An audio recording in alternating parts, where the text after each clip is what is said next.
what I want to try and do this morning is sort of put a wrap on everything that we talked about. Everything that we talked about, not only on Tuesday when we talked a little bit about that Chamber 2020, our vision for what the next 5-10 years in the chamber industry is going to look like, and some of the rules that I think we need to put in place to make sure that we're actually accomplishing the things that we want to accomplish, that we're making headway in our communities, that we're becoming that, everybody remember what it is? What is the Chamber of Commerce? An economic development engine. Our mission is to make our communities a better place to live, work, and play. The Chamber of Commerce is an economic development engine. Our mission is to make our community a better place to live, to work, and to play. Guys, if you remember nothing else, that's enough. Remember that, use that as our focus moving forward. But what I want to talk to you today about collaborative partnerships, I want to talk to you about how we're going to do some of the things that we talked about. Remember at the very beginning on Tuesday, I told you that I was going to scare the heck out of you. Remember me saying it? Who was scared besides me when I said it and like, oh God, I hope I don't really scare them? Some of you are lying right now because I've heard stories that, Jay, you scared people yesterday. Okay. I also told you I was going to put you back together. And that's what we're going to try and do today. I want to talk to you a little bit more about ways that we're going to actually start affecting some of this change, collaborative partnerships that we can have inside of our communities to make sure that these things are happening for us, who we need to be involved with, why we need to be involved with them, and how it works inside of our mission. Fair enough? So let me start with this. Who do we have collaborative partnerships with today? At your organization, who are you collaborating with? Local school districts. Why? Well, it's important for us to have good connection with education. They're our future workforce in one extent, and they also are a driver of the economy in our community. Does it fit with the mission? Yes. Is there anybody here who is the president, CEO, no executive directors anymore, right? We're all going to change our job titles? Okay? President, CEOs, are you going to your school board meetings regularly? Who's not? Okay. All right. Collaborative partnership number one. Great answer. What's up? How many people are attending their city council? Oh, we're going there next. Oh yeah, no. We're trust me, we're going to city council just after this. It just so happens that school board was the first answer. Here's what I would tell you. We have got to have relationships with our school board. Our school board is economic development. Let me tell you a little quick story about Greenville, South Carolina, where I live today, or well, close enough. I live outside of Greenville, but close enough. In Greer, which is the suburb that I live in, we have BMW, we have Michelin North America. Those two massive drivers came to us for very specific reasons. They could have gone anywhere in the country, and believe me when I tell you, they were looking at other locations, not just Greer, South Carolina. They came to us for several reasons. One of them is that we have an international airport.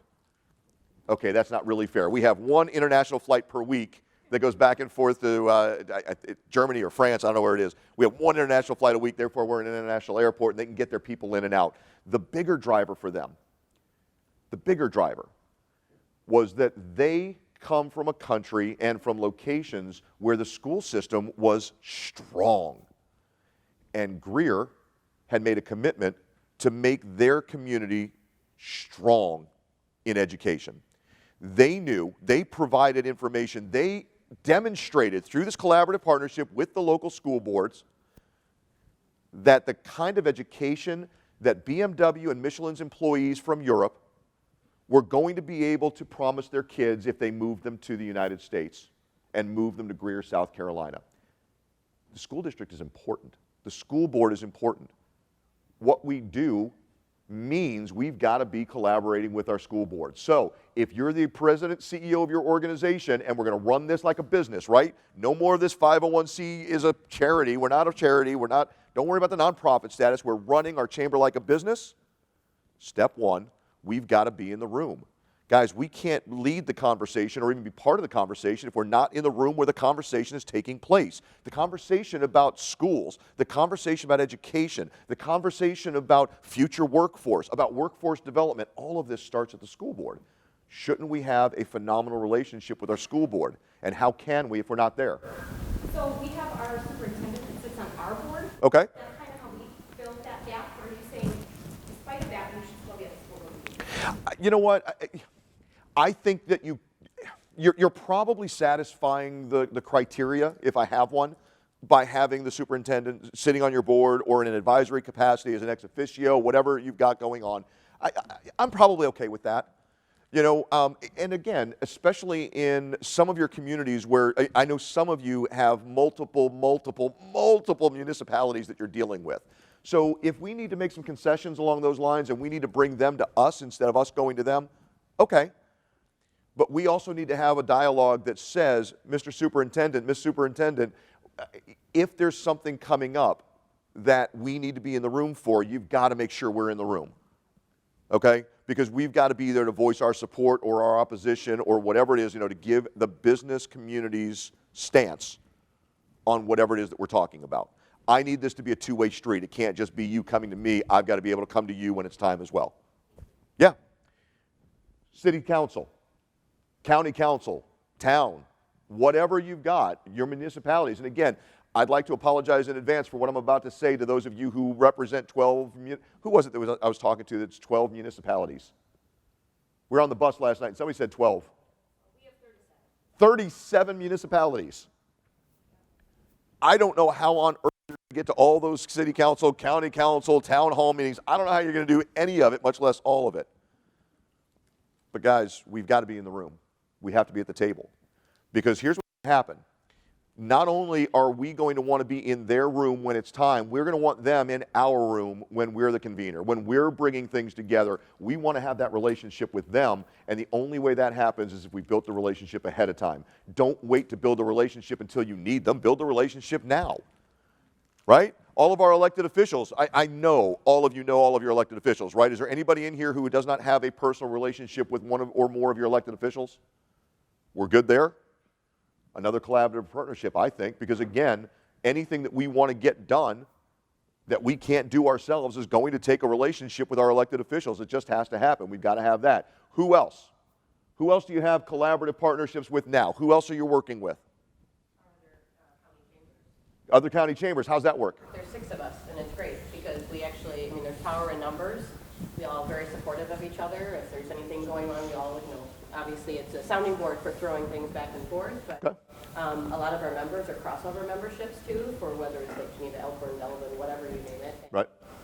Yeah, and everybody actually really, for the entire Walworth County, gets on board with it. I think they think it's pretty awesome that we're all working together so closely. Fantastic. We're not on, you know, competition. We all have our own members. Sure. What happens when there is competition? We don't care. Lake Geneva wins. Okay. We got more money. So tell me. They put some of the bills, yeah. Okay. So tell me this, because I'm curious about how this partnership works a little bit. Okay, I'm fishing. You ready? What I'm concerned with is that this collaboration with your communities with the other chambers in your communities, that collaboration looks like we're going to do a joint mixer. And we're going to bring all of our folks together to do networking functions. So tell me something, because again, remember what we've been talking about all week long. This isn't about ribbon cuttings and networking events. I'm not telling you to stop doing them. I'm telling you that it can't be 80% of what we're talking about. So therefore, tell me what you're doing from an issues and advocacy standpoint, which has got to be our new north, right? True north is issues and advocacy. So tell me, what are we doing in issues and advocacy as a collaborative unit, our chambers, our 6 chambers, whatever it is together? We have lots, but I'll just name. Give me one. That's great. So we have an event called the Free Driving. It's basically the Free Driving Series. And it's one that we all collectively, in addition to the Walworth County Economic Development Alliance, actually partnered with. And we have one a quarter, and we bring in speakers. It's whatever topic it might be. I mentioned it, I think, on the first day, but it could be under workforce development, job education. We had tourism, agriculture, manufacturing, whatever the topic is. And collectively amongst all of us, we actually pull resources from state connections we have, the county, city, whatever it might be, and bring in some top speakers. It's free to every single one of our members and all of the collective chambers. And for any non-members, it's $10 for them to come in. So we're giving value, and it's only maybe 2.5 hours in a morning. So we're adding more value. It's just an example of one of the things that we're adding to. But we're asking the members too, what kind of topics do you want to talk about? Because Right. for some of them, especially small business and retail, they don't have the resources, so they don't have the money, they don't have all of that. So we're trying to add, bring that together. Because the chamber is access, right? I'll give it to all of you. He's not in. You're not in, but I'll give it to you anyway. He is now. By virtue of being at that table, you're now in the... It's funny, I was going to give you another example from back in South Carolina, but that's a better example. I love that. I'll give you the example anyway. We got time. In the upstate of South Carolina, there are basically 12 bigger chambers, large enough to be freestanding, their own chambers. 3 of them are the 3 major cities in our metro. They're spread out with about an hour and a half drive in between, with Greenville, the biggie, right in the middle. For anybody who knows geography-wise, we're talking like dead center between Charlotte and Atlanta on 85, if that helps you at all. But that community, that region, has 12 chambers in total, the 3 biggies plus the 9 that are a little bit smaller. And what they did is they realized that there are things that happen on a regional basis that we need to be stronger in. The Greenville Chamber has paid lobbyists on staff. They've got a government affairs, VP of government affairs, and he acts as a lobbyist and goes down and does all that work in Columbia. The other chambers really don't have that and didn't have the capacity. So they created this organization that they call the Upstate Chamber Alliance, and all 12 of them pay in, well, the other 11 pay in towards Greenville to help pay for the lobbyist, for the government affairs guy's salary. And now, when there's an issue that affects the entire upstate as a whole, all 12 of those organizations, now they've all got a lobbyist that comes in and says, hey, listen, I represent these 12 chambers of commerce, which means X number of businesses, which means X number of votes. You got to hear from us. And now, because we're coming together as one united front, we're stronger than Columbia might be. We're stronger than Charleston might be. We're stronger than Myrtle Beach might be, so that if something's coming somewhere in South Carolina, but we don't know where, the chances of Greenville and the Metro winning that bid or getting that freeway or getting that business to move in is much higher because we're working together. But at the same time, they're all still their own individual entities. They still separate out. So if it's a question, okay, is this going to go in Fountain Inn or is this going to go in Greer? Each of those chambers is going to work on their own to benefit their own communities, just like you're doing in yours. Who else? Who else are we collaborating with? Yeah. South Area Business Association. Say it again. South Area Business Association. South Area Business Association, which is? Just a group that works together with members and businesses, but they put on a lot of educational Okay. and things like that. What's the collaboration look like? It's mainly networking, Okay. but we're a small chamber and they're a small member-based business association. Okay. Pooled together. Okay. So after being here for the last 3 days, are there issues and advocacy related topics that we can attack together and become stronger because? Sure. Such as? I'm going to put you on the spot. You okay?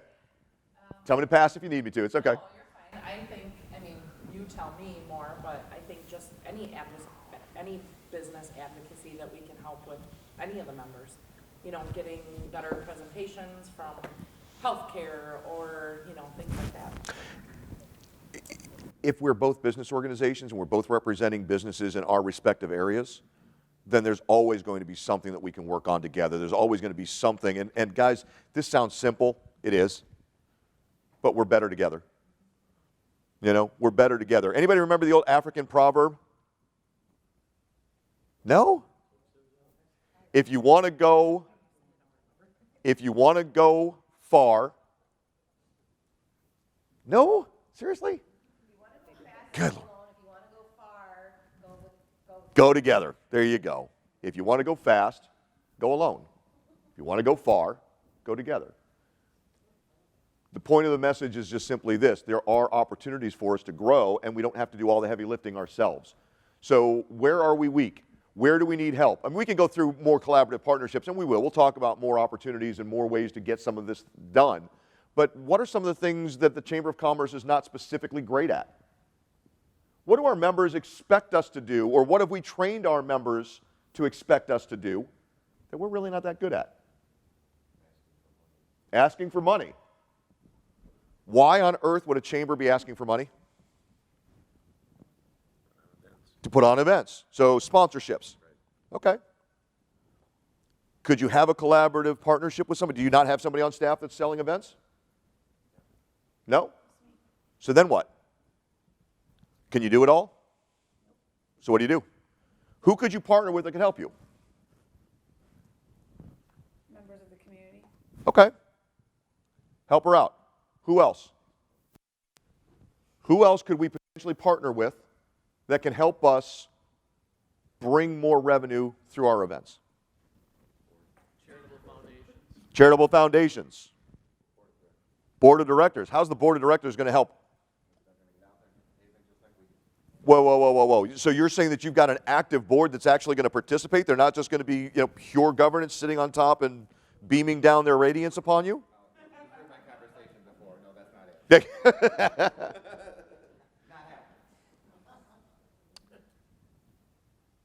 You get the board you build. You deserve the board you get. You want to have a collaborative partnership with your board of directors. You want that to be collaboration. It goes both ways. Yeah, your board of directors has to be governance. I get that. They have to be, they're the fiduciary responsibility of the organization, their governance, their direction, their 40,000 feet. That doesn't mean that occasionally they don't come down to the ground and hang out with us too. It doesn't mean let's put them in the office working. I don't want them in the office. You know that. Separation of powers is a reason for it, right? You as the president and CEO of your organization, not the executive director. I already said it, didn't I? I'm going to keep hammering it home. You as the president and CEO run the day-to-day operations inside your facility. Your board can and should be supportive if you've got an active, engaged board that's involved, that's doing, that's helping. Now, how do we get the board's engagement? How do you get true collaboration from your board of directors? How do you get them active? Who's got a really active board? What are you doing? How'd you get that? How'd you make that happen? Because that wasn't organic, was it? Oh, no, that was planned. How did it happen? I meet with everybody before they take board seats, laying out the expectations and getting a firm commitment from them. And I select people that I know are movers and shakers, that have a desire to be involved, have a desire to know what we're doing. And if I can keep the board I have right now for my entire career, I do that. Hands down. You just said something really interesting. You said, I pick people who? So you're telling me that you pick your board?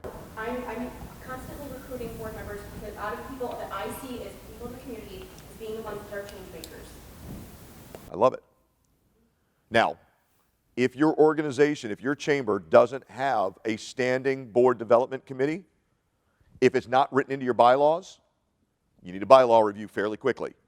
It should be written into your bylaws that we have a board development committee. It's a standing committee. I told you guys on Tuesday, I think, maybe.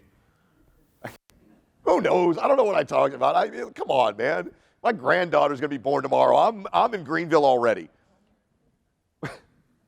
But I told you that I don't love standing committees, that I think committees can bog us down, can weigh us down, can make it more difficult for us to do what we need to do.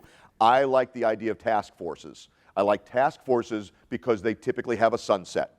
Because I know if I have a young professionals group, for example, and that young professionals group decides all of a sudden that they need to have their own board of directors, they need to have their own bylaws. Anybody sound familiar to anybody that I sat on the bus with last night? It happens. It happened in my chamber. The young professional group got out of hand. And because it was a committee, because it was in the bylaws as a standing committee, there was almost nothing that they could do. And it took a very, very long time to clean that out and get the right people back in place to get what we needed done.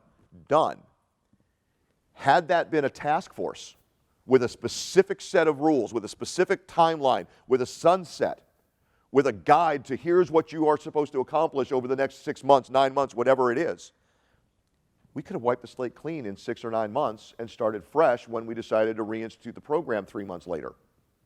We can't do that with a standing committee. Much harder. They're in for the year, and the board of that committee or the volunteer leadership of that committee determines how long they're going to be in place. And we don't have the control anymore. We have the responsibility, the stewardship of the resources. We need to be able to do those things. But in this case, when we're talking about board development, that's something that's never going to stop in your organization. You need to have people in the pipeline. You need to have the right people in the pipeline, because if all of a sudden you find yourself in a situation where you've got 3 board members who haven't shown up for the last 3 board meetings, what are you going to do? What does your bylaws say about your board as far as attendance is concerned? They're off the board if they miss what? 3 consecutive, they're off the board? What else? Does anybody have anything different? It's all 3? Okay. What if they miss 4 in a year?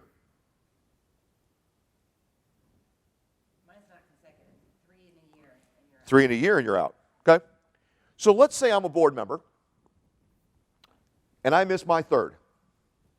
What happens? Well, what should happen, Ah! Notice the qualifier. Yeah, go ahead. so the president of the board should be addressing that person. But The chair of the board, right? Because you are the president CEO. the truth is that it falls to me, and it hurts the relationship with that member to have that conversation. Yeah. So, guys, when we're talking about our board, we're talking about collaborative partnerships. Here's one for you.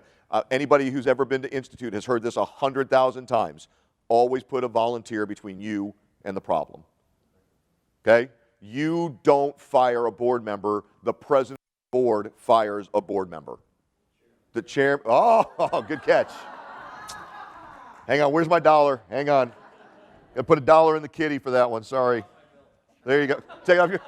There you go. 9,999 you owe me now. Guys, we've got to understand the way everything works in order to have a collaborative partnership. We've got to understand what the bylaws say. And oh, by the way, collaborative partnerships require structure. If you don't have a structure, you have a structure. It's just non-existent.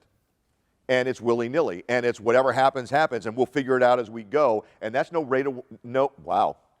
That's no way. Those are 3 words all slammed together. South Carolina, we do that sometimes. That's no way to run a business. Right? What are the ground rules of any partnership? I need to know what the ground rules are. And the ground rules of my relationship with my board is simply this. If somebody's not pulling their weight, the board employs me. I can't fire my board. The chairman of the board can. And according to the bylaws, that's what's supposed to happen. That's what we have to enforce, because that's what our rules said. That's what we said. At the beginning of every baseball game, what happens? What's the very first thing that happens at the beginning of a baseball game? The umpire calls the managers and the team captains together, and what does he do? Lays down the rules, right? Because in every single ballpark, a home run is called differently than in every other ballpark. If it hits here, it's in. If it's here, it's out. We're going to make sure that you know the ground rules. Same exact thing happens. Do you think for 1 second that a professional heavyweight boxer doesn't know the rules that he's fighting under? And yet at every single professional boxing match, what happens? The referee brings them together, shake hands. Here are the rules. I want this, I want that. If you hear me say break, get out of here. He's going to tell them exactly what he expects. We need to do the same thing with all of our collaborative partnerships, and with our board of directors, same exact thing, and especially with our chair. We've got to have the relationship that says, look, you're going to follow the bylaws just like I am. I'm going to follow my policy and procedure manual. You're going to follow the bylaws and be responsible to making sure that we're fulfilling our obligation to our members. Because what happens if Jay just quits showing up for the board meetings? What happens? You guys have had it happen. One board member routinely stops coming. What's next? Sally doesn't come. Why? Because Jay didn't come, nothing happened. Right. And what? One more time? Wait, no, I didn't hear you. I just said she's sleeping with Jay and not being there together.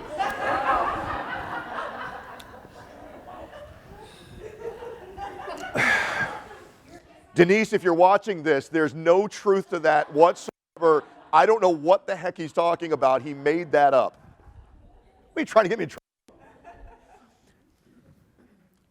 If Jay doesn't show up, then the next board member can say, you know what? Jay wasn't there, nothing happened. No big deal. It's not that important.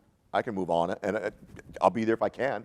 I'll show up a few minutes late. I'll leave a few minutes early. It's not that big a deal.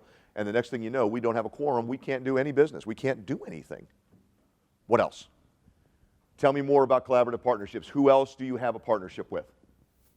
Higher education, Higher education. technical colleges that are in our area. Okay. So if all of a sudden you, as the president and CEO of an economic development engine, start going out and doing BRE visits. Who here does not know what BRE visits are?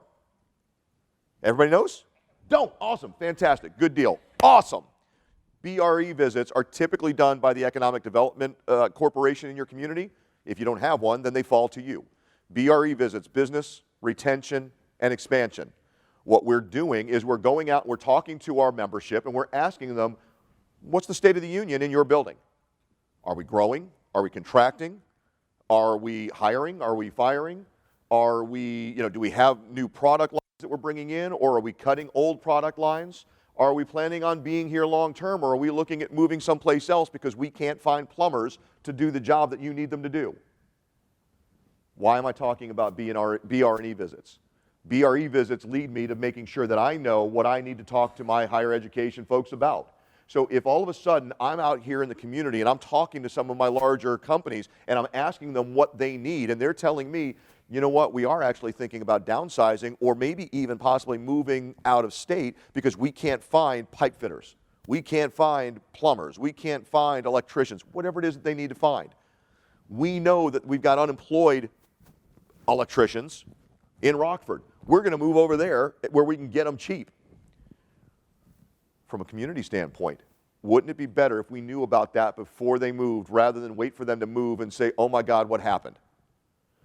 If we know that they're having an issue, couldn't we go to the technical colleges, couldn't we go to your community college or two-year institutions and say, hey, listen, we've got to put out some new electricians. What can we do to drive kids from the high school to the electrician program?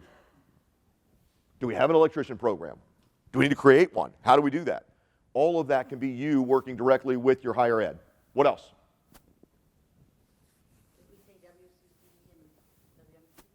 We didn't say WCCE or WMCE.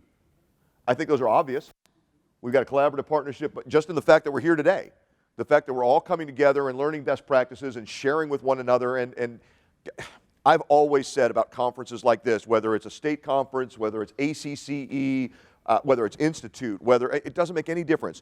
Anytime you can get together with other people who do the job you do in other communities, you're going to pick up more outside of the classroom than you do inside the classroom. I can stand up here and yell at you all day long and scare you about, everything we're doing is wrong. I never said that. But they also have the mini business world too. Say it again. They have the mini business world, Yeah. so that we can work with the schools and. Yep. Fantastic program. But guys, getting together at events like this are vastly important to personal development, to professional development, to the chamber industry development. We've got to do things differently, because if we keep doing what we've been doing, you know what's going to happen? Nope. Nope. We're not going to get the same results. If we keep doing what we've been doing, we're going to get less and less and less in return over time, because all the stuff we used to do, all of the automatics that we used to do, the millennials either don't care about or see as us selling them, tricking them, working them, jobbing them. Right? You ever gone to a car dealership and had that high-pressure sales pitch thrown at you? And besides everybody in the room? If we don't have a process to buy, then we automatically default to their process to sell. It's just the way it works. I promise you, the car dealership is spending tens of thousands of dollars a month to train their people to have a system. Promise you. They have a system and it works for them because they know you're walking in without a system.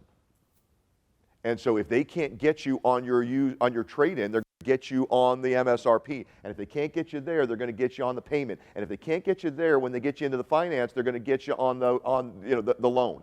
But they're going to find ways to get every single penny out of you if you give them the opportunity. But if we're prepared, If you walk in and you know what they paid for that vehicle, if you walk in and you know what your vehicle will sell for at auction, not the Kelley Blue Book price, that's nonsense, the Black Book value. Now all of a sudden we can do some things. The exact same thing happens in your organizations. We need to make sure that we understand the playing field. We need to make sure that we understand the rules of the game. We need to understand the structures that are in place so that we can use them to our advantage, that we can work within them and make the things happen that we need to have happen. That's why we have to have a board development committee. We have to make sure that we know we're putting in the pipeline. My tongue fell out of my mouth for a minute there. We need to know that what we're doing is moving the needle forward. What else? Talk to me more about collaborative partnerships. Who else are you partnering with? Because there's more. We have the Walworth County Economic Development Alliance that we partner with. Okay. Actually, it's the director is part, we actually bring them to our chamber meetings, our director, the monthly director chamber meetings. Okay. So let me ask you this. What's one initiative that the two of you together, so you and the Economic Development Council, what's something that you've done, the two of you together, that moved the needle forward for your community? We actually used to do a business expo, Okay. which, I don't know how many years it was. I think it was / 3 job years. fair. Job fair type thing. Okay.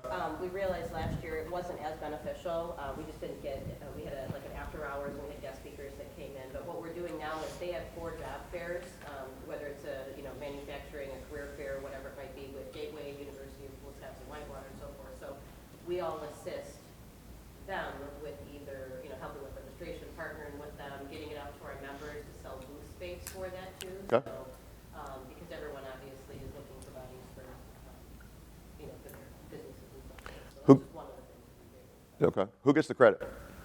They do. And Okay. we do because people see us, collaborating with them. That I think the community itself, or all of our communities, appreciate that we're on board with that. Okay. But we're tied in together, so. So is the credit joint or is the credit theirs? They're getting most of it. They're getting. Okay. Yeah. Do you know why they're getting most of the credit? Why is economic development getting most of the credit for work that they're partnering with the chamber on doing? Yeah. You added words you didn't need. Say it again. They're taking the credit. That's it. They're standing up and they're saying, we do this. They're taking credit for it. Folks, everybody repeat after me. The Chamber of Commerce, in conjunction with our partners, guys, everything we do in conjunction with somebody else practically. We don't need all the credit. What we have been taught over the years is stay in the background, give all the credit to the others, give to the members, give to the businesses, give the credit away. It's not about ego, it's not about us. I love it, but I hate it because we're not getting credit for the work that we're doing. I told you in no uncertain terms on Tuesday that we have got to shift our focus to issues and advocacy because it's the only thing we do all day, every day that affects literally every single person in our community. Man, woman, or child, young or old, rich or poor, none of that matters. The only thing that matters is that we did it. And yet we stand behind the curtain and let somebody else take the credit for it. I'm not saying we have to be bragging. I'm not saying we have to be arrogant. I'm saying let's take credit for the work that we did because, damn it, we deserve it. We did the work. The Chamber of Commerce, in coordination, in collaboration with our partners at Economic Development, at the school board, at City Hall, at County Council, did this. And we're really proud of it. It doesn't have to be we did the lion's share. We did part of it. That's enough. If anybody wants to know more details on what we did, we'll be more than happy to explain exactly what we did, exactly how it worked. And if they do the flyer, they basically, coordinate everything, but all of us are listed on their programs. Okay. And all our logos, everything. So it's them putting the in conjunction with, not so much us, when we're partnering on the career fair. I'm fine with that from the fact that they're sending out their stuff, but why aren't we sending out our stuff saying that we're doing it too? We share the same thing. No, understood. Yeah. But, you know, again, let's make sure that we're part of the press conference that announces it. Let's make sure that we're on the flyer. Let's make sure that we're part of the conversation. Let's make sure that everybody knows this wasn't economic development doing this alone. Economic development had partners. We were all at the table. We all did this together. You know, they didn't cook the whole meal. It was a potluck, doggone it. We all brought something in. Right? Whew. Are we really 20 minutes away from the end? Wow. I heard some feedback yesterday that I want to address with you real quickly. We could talk about collaborative partnerships all day long, and we could talk about the importance and the way that we structure them and all of that. I think we've made the point. I want to take a few minutes to do something a little bit different. I want to talk to you about the fear. And nobody admitted to it when I asked earlier, but I want to address it real quickly. I came in and I threw you kind of the fastball. And I told you I was going to scare you, and I think some of you I did, because I told, and I got, I mean, it was jokes, but I got a couple of jokes last night over at Fiserv about, you know, wow, we're doing everything wrong. Jay said we're doing, it's not what I said. Not what I said. I want everybody to hear my message loud and clear, and my message is simply this. I freaking love you. Every single one of you, not because I know you. I love you because of what you do in your community. I love you because what you do on behalf of your community means something to people who need your help. I love you because what you're doing makes a difference. I want you to understand, I think we as an industry have done you a disservice because we haven't trained you. We haven't told you, and I mean we consultants, I mean we faculty members at the different programs, I mean we, the folks who put on conferences, the state associations, frankly. Sorry, I mean, you know, you may not want to do that testimonial now, but okay. Whew. But here's the thing. For so long, we've done things like 60 ideas in 60 minutes, where everybody stands up and talks about their events and their stuff. Did anybody notice? We did that before I started talking, remember? On Tuesday morning, it was before my first keynote. What did you hear an overwhelming preponderance of? What were most of those 60 and 60s about? Events. And those events draw what percentage of your membership? 8 to 12%? Guys, the Pareto principle, the 80-20 rule tells us that we can't spend 80% of our time doing something that only 20% of our membership cares about. I never said stop doing events. I never said you're doing them wrong. I said stop communicating poorly. Okay? I said start taking credit for your wins. I said stand up in front of the curtain, not behind it. Take credit for our wins. Show people what we're doing, because if you want them to see you as relevant tomorrow, they have got to know what you're doing for them today. Period. End of story. Keep doing what you're doing. Keep providing for your members. Keep providing for your communities. Keep fighting for what you're fighting for. Keep working. Keep running. Keep driving. Just over-communicate. Make sure that people understand the real mission of the church. Make sure that our mission is our guiding force. Make sure that that mission statement means something. And make sure that your board of directors knows the mission statement. Make sure that your ambassadors know the mission statement. Make sure that they know how to do their jobs in conjunction with and in coordination with your mission statement. Make sure everybody's on the same page. That's it. It's communications. I told you I loved you, and I sincerely mean it. Thanks, man. I appreciate that. That's good stuff. I don't always tell this story, and this is going to sound canned, but I truly mean this. I don't always tell this story. When I feel at home, when I feel comfortable, I tell this story. And I feel at home. I feel comfortable with you guys, and I appreciate that. You have made me feel welcome this week, and I truly appreciate that. 30 years ago-ish, I found myself homeless on the streets in Orlando, Florida. Don't awe, Jay. I'm fine. Everything's okay. I'm not living on the streets anymore. Life is good. But 30 years ago, I was homeless in Orlando for almost a year. And during that time, I could have at any point picked up the phone, called my family, and I would have been immediately airlifted the heck out of there and would have been under shelter and would have had food and all of that. but hubris of youth, call it whatever you will, at 19 years old or whatever it was, I was too proud. My ego wouldn't let me do that. So self-sustained, I was homeless on the streets for 11 months or so. During that time, as you can imagine, I was laser focused internal. Everything was about me. It was, I'm hungry. It was, I'm tired. It was, I'm cold. It was, I'm hot. I'm scared. I'm whatever. It was all about the internal that I was feeling, what was going on with me. I saw other homeless people on the streets. I didn't recognize them. I mean, I saw them, but it didn't dawn on me that, oh, they're homeless too. They're going through something. Maybe we should talk to each other and see if we can be of help to one another, if we could build a collaborative partnership together. None of that ever came up.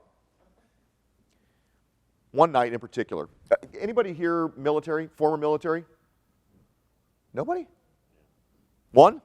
You and me, brother. Army? Yeah. Attaboy. Moms. Yeah? You'll understand. Sleep deprivation is a thing. If you don't get into REM sleep, I've talked a lot about human psychology the last couple of days. If you don't get REM sleep, your brain starts to get soft. It doesn't have time to regenerate. It doesn't have time to repair its cell structure, and it begins to get a little goofy. I digress for 1 second. If you see somebody on the streets today in your hometown and they're acting a little bit off, please understand they haven't slept in 6 days and their brain isn't working, not because they're dangerous, not because they're insane, not because it's because they haven't slept. And almost 100% of homeless people, if you can get them in a bed for a week, they're right back to who they are. They're right back to who they should be. Again, I digress, but it's important to me. One particular night, sleep deprived, a little bit off kilter, just not myself. I felt uneasy. I wasn't hearing voices. I wasn't seeing anything. I had that sense of dread that something, if anything that bad was ever going to happen to me on the streets, it was tonight. And I thought, you know what? I've got to find a way to protect myself. I had almost nothing to my name. I had the clothes on my back, and that was about it. But I said, I've got to find a way to protect myself tonight for some reason. And so I'm not a religious person. I wasn't brought up in a particularly religious family or anything like that. I didn't have that to fall back on. But I did feel that, it would take a special kind of evil to hurt a homeless person on church property.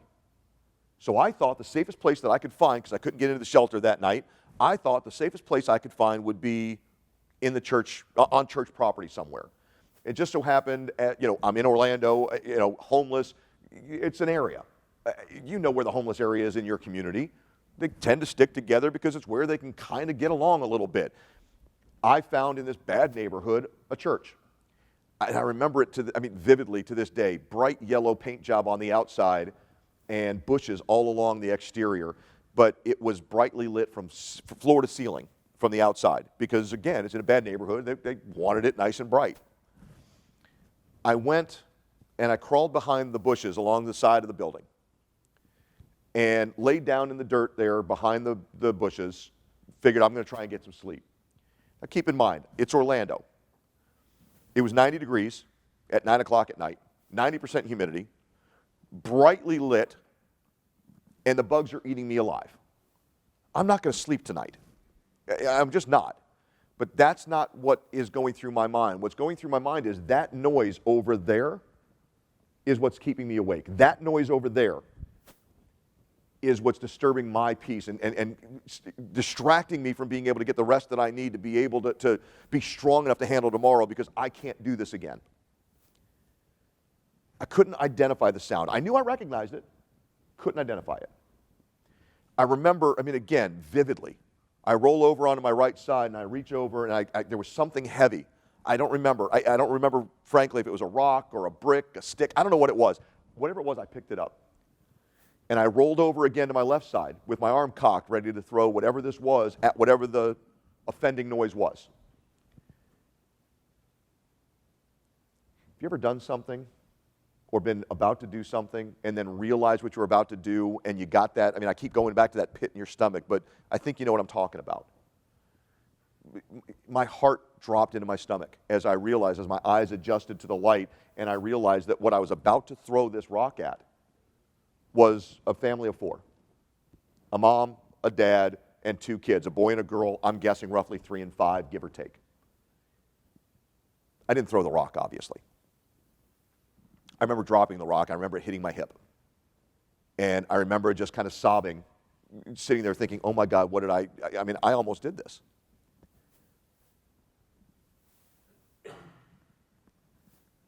Fast forward 30 years.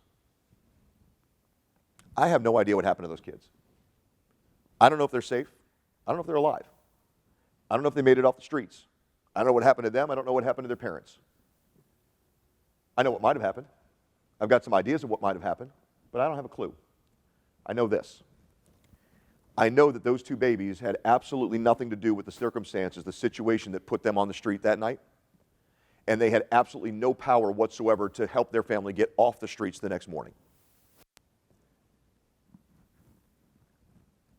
I have traveled the world, and I've had conversations with some of you. I've told you about some of the places I've been. I told you that I've worked with the Pakistan, Afghanistan Joint Chamber of Commerce and Industry in Karachi and in Kabul, and that I've been to South Africa and worked with the oldest continuously operating membership-based organization on the African continent in Cape Town, South Africa. And I've worked in Calgary, and I've worked in Florida, and I've worked in California, and I've worked on the Northeast. I've done all of these things. And people ask me all the time, Jay, you're going to travel 125 nights a year. You're going to put your head on somebody else's pillow 125 nights a year. You're going to put all those miles on your car. You're going to get in the car today and drive 12 hours back home?